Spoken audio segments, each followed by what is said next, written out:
Oh boy, this is absolutely not the Buffalo Sabres video that y'all thought you'd be getting at this point.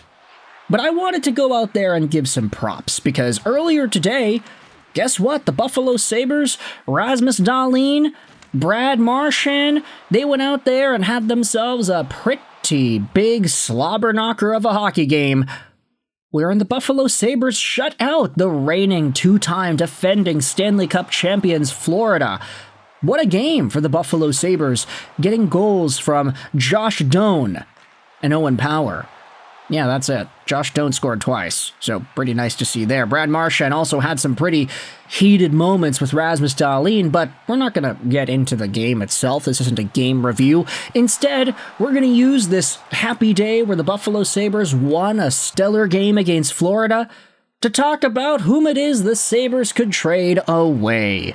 Oh boy, this is where things get interesting, people. So, the Vancouver Canucks, we're going to be talking about them. We're also going to be talking about the New Jersey Devils.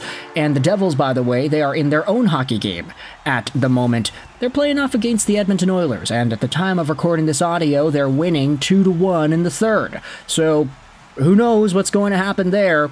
You know, knock on wood, nothing distracting happens with New Jersey coughing up a win or coughing up a lead. Yeah, we'll see what happens. But today we're diving into the latest with the Buffalo Sabres and what some NHL insiders are saying their trade market could be looking like. Let's head over to NHL Rumor Report's Twitter account and read some of the latest updates from earlier this morning.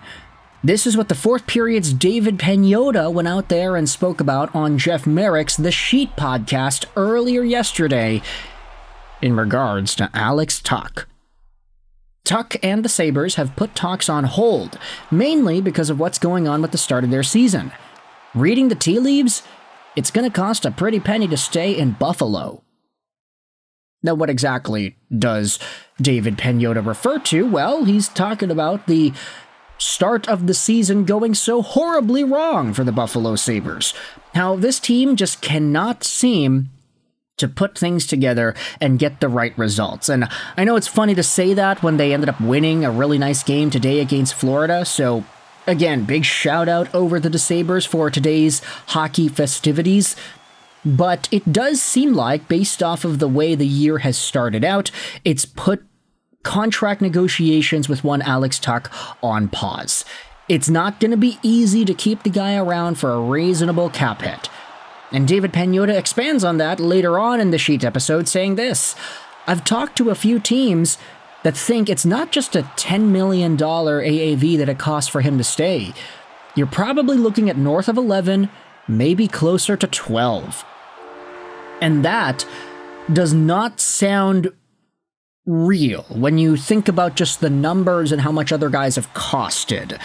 Kyle Connor is a consistent 90-point guy in Winnipeg. He scored 40 goals, a bunch, and that guy got 12.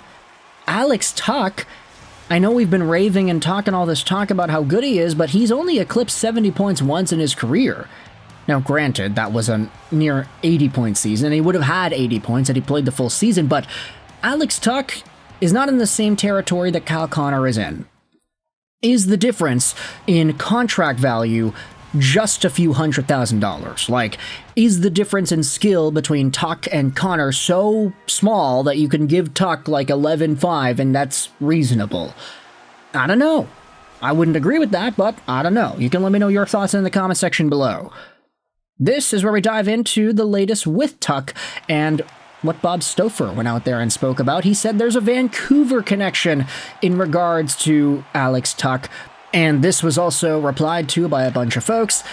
Alex Tuch's wife is from Vancouver, which we did talk about already in a prior video, but that was more just kind of spitting off the dome here. But now, I guess folks that are analyzing the NHL and get paid to do so are talking about it on podcasts. So, nice, right?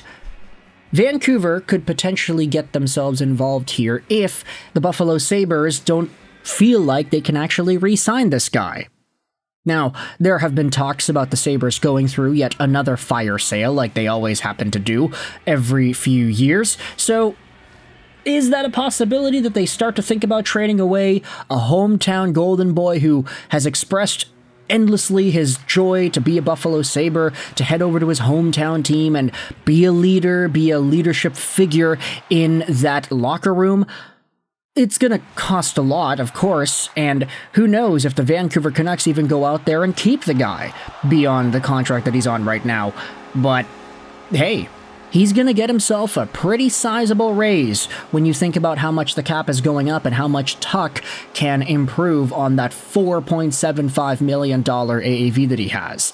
Yeah, he was a 79-point player getting $4.75 million a year. That's quite ridiculous. If there's any time for the 29-year-old to get himself a pretty big raise for his services, it's now. So, is Vancouver willing to shell out those assets to get him in the first place and then commit the money to him? Who really knows? But shifting gears in regards to Buffalo, let's talk about the New Jersey Devils, who at the time of recording this audio are still up 2-1 against the Edmonton Oilers, and dive into an article posted by Zach Berman yesterday on New Jersey Hockey Now. Targeting Tage Thompson. Why the Buffalo Sabres superstar could be the Devils' big fish. Ah, I get it. New Jersey beat writers have taken a break from talking about Quinn Hughes over to the Devils and started talking about Tage Thompson too. The article goes out there and talks about how Elliot Friedman, on 32 Thoughts earlier this week, said that we basically know that two of their franchise players, Dahlin and Thompson, have indicated that it has to get better this year. The Sabres don't have a long runway for this. With Buffalo having their bad start, the question is proposed here by the article's writer Zach Berman. It says that Tage Thompson could be the piece that pushes the Devils over the top. Should he become available, Tom Fitzgerald should go all in to bring him to New Jersey. To be clear, if Buffalo has any control over the situation, trading their best forward, especially one locked in at a friendly $714 million cap hit through 2030, would make little sense. But with the Sabres mired in a playoff drought stretching back to 2011 and showing little signs of progress, a nightmare scenario could unfold in Western New York, Thompson asking out as soon as this season. I don't think the Devils or the Devils' front office would need much, if any, convincing that Tage Thompson would be a dream fit in New Jersey. He brings a rare combination of size, strength, and skill that a few centers in the NHL possess. And let's be honest, center depth is something the Devils could use. Thompson's coming off a season where he had scored 44 goals in 76 games, and for a Devils team that already looks strong just 4 games into the year but might still be missing that one final piece, Tage could be exactly that. And that's before even mentioning how team-friendly his contract is. If Thompson were to demand a trade, I don't think there's a player within the Devils organization outside of those with the last names Hughes, Hischier, Broad, or Meyer who should be considered untouchable in a potential deal. He's that kind of player, the one that you move mountains to acquire. So, yeah, is that possible? I'm not sure. Tage Thompson with the Devils would be such a nice contrast to Jack Hughes and his size and skill, because Thompson brings a different element of goal scoring that Jack Hughes doesn't possess, and he brings like another half foot more, and a whole bunch of pounds. I'm not even going to try to think about the idea of New Jersey acquiring Tage Thompson, that behemoth of a man, onto their hockey team already, and becoming a force in the Eastern Conference, potentially finally getting over that hump and making the 3rd round, let alone the 2nd round. But if you're a New Jersey Devils fan tuning into this conversation, do you think Tage Thompson is an appropriate target for you? If you are a Buffalo Sabres fan, please try not to get too ticked off at me and at this video. I know it was a really nice day for y'all, winning against Florida in a shutout capacity. I mean, props to y'all, absolutely. But do you think, if your nightmare season continues beyond the win that you had today, is there a chance that Tuch or Tage Thompson become available on the trade market? And what do you think the price is for a team like Vancouver or New Jersey to acquire any of these guys? Devils fans, Canucks fans, what's the most you'd be willing to pay up in a trade for any of these two assets? And do you think it's actually reasonable for your squads to go out there and chase them? If you enjoyed this video, feel free to hit the like button. If you did not, the dislike button is down there for you too. Comments help out with the algorithm, so I'd appreciate it if you got involved there. I hope you enjoyed this video. And bye.